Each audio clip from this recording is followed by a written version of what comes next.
ৰাজ্যত সৃষ্টি কৰা হ'ব প্ৰবেশনাৰী শিক্ষক। কি এই প্ৰবেশনাৰী শিক্ষক আপুনি ইয়াৰ আওতাত সোমাব নেকি? যি শিক্ষক নিযুক্তি হ'ব প্ৰথম 2 বছৰলৈকে তেওঁ অনিয়মীয়া শিক্ষক হিচাপে থাকিব লাগিব। কি দিশ চোৱা হ'ব চৰকাৰৰ ফালৰ পৰা সকলোখিনি ডিছকাছ কৰিম। মই ব্যক্তিগতভাৱে কোৱাতকৈ পেপাৰখনত যিটো কথা লিখিছে সবিস্তাৰে মই গাই দিম, পঢ়ি দিম। আপোনালোকে একেবাৰে শেষলৈকে চাব, ভিডিঅ'টো লাইক এটা কৰিব আৰু নতুনকৈ আহিছে যদি আমাৰ চেনেলটো ছাবস্ক্ৰাইব কৰি থ'ব। কাষতে ৰঙা আখৰে লিখি থোৱা ছাবস্ক্ৰাইব বুটানটো টিপি তেতিয়া এনেকুৱা ধৰণৰ ইনফৰমেশ্যন আপোনালোকলৈ প্ৰথমতে যাব। যদিহে পঢ়ি দিওঁ আৰম্ভণিৰ পৰা তেতিয়ালৈকে আপোনালোকে দেখিবলৈ পাব যে ৰাজ্যত সৃষ্টি হ'ব প্ৰবেশনাৰী শিক্ষক। 2 বছৰৰ প্ৰবেশনাৰী কাৰ্যকাল সঠিকভাৱে সম্পূৰ্ণ কৰিব পাৰিলেহে নিয়মীয়া হ'ব চাকৰি। প্ৰবেশনাৰী সময়ত নাপাব শিক্ষকৰ নিয়মীয়া দৰমহা। পকা হ'বলগীয়া নতুন সেৱা বিধিত থাকিব শিক্ষকৰ পদোন্নতি ব্যৱস্থা। 5% প্ৰধান শিক্ষকৰ পদ পূৰণ কৰা হ'ব অসম শিক্ষা সেৱা বিষয়াৰ দ্বাৰা। জ্যেষ্ঠতা পাৰদৰ্শিতাৰ ভিত্তিত নিযুক্তি হ'ব মাধ্যমিক শিক্ষাৰ 75% প্ৰধান শিক্ষক। গোটেই কথাখিনি মই সবিস্তাৰে পঢ়ি দিছোঁ, একেবাৰে শেষলৈকে আপোনালোকে ক্ৰমান্বয়ে আপোনালোকে শুনি যাওক।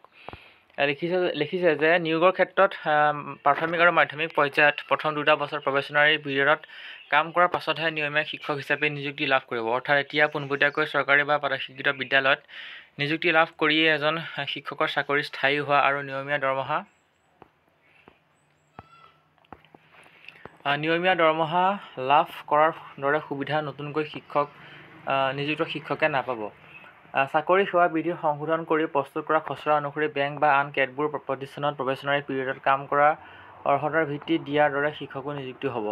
অৰ্থাৎ প্ৰবেশনত থকা সময়ত তেওঁ মূল দৰমহাহে অৰ্থাৎ বেছিক পে লাভ কৰিব। তেওঁ আগবঢ়োৱা সেৱাৰ ওপৰত কৰ্তৃপক্ষ সন্তুষ্ট হ'লে 2 বছৰৰ পাছত চাকৰি নিয়মীয়া হ'ব।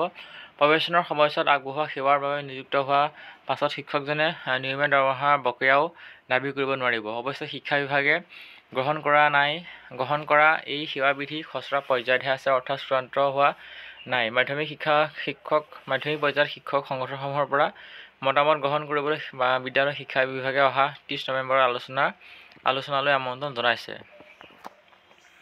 মূল কথাটো আপোনালোকৰ সৈতে ডিছকাছ কৰিলোঁ, হয়তো বুজি পাইছে কি লেখা আছে। ভাল বেয়া আপোনালোকৰ বিচাৰ কৰাৰ নিজস্ব মত আছে, গতিকে ভাল বেয়া আপোনালোকে সমালোচনা কৰিব। যদি আপোনালোকে ভাল পাইছে কিবা এটা মন্তব্য এটা কৰিব ইয়াৰ সম্পৰ্কে, এইটো ভাল কৰিছে নে বেয়া কৰিছে। অৱশ্যে এইটো খচৰা পৰ্যায়তহে আছে, এতিয়ালৈকে চূড়ান্ত হোৱা নাই। গতিকে আপোনালোকৰ মতামতৰ প্ৰয়োজন আছে। এইটো আচলতে আমাৰ দৃষ্টিত ভাল ব্যৱস্থা লোৱা হোৱা নাই চৰকাৰৰ ফালৰ পৰা, কাৰণ বৰ্তমান সময়ত SSA সম্পূৰ্ণ উঠাই দিছে আৰু ইয়াত কোনো নিয়মীয়া অনিয়মীয়া আচলতে কোনো ব্যৱস্থা থাকিব নালাগে। কাৰণ এগৰাকী শিক্ষকে নিযুক্তি পাবৰ ক্ষেত্ৰত তেওঁ যি আচলতে কষ্ট সোমাই থাকে, যিটো কোৱালিটি সোমাই থাকে, সেইটো মই আপোনালোকক বেলেগকৈ বুজাই দিয়াৰ প্ৰয়োজন নাই। আচলতে ভাল বেয়া গোটেইখিনি বিচাৰ কৰাৰ সম্পূৰ্ণ দায়িত্ব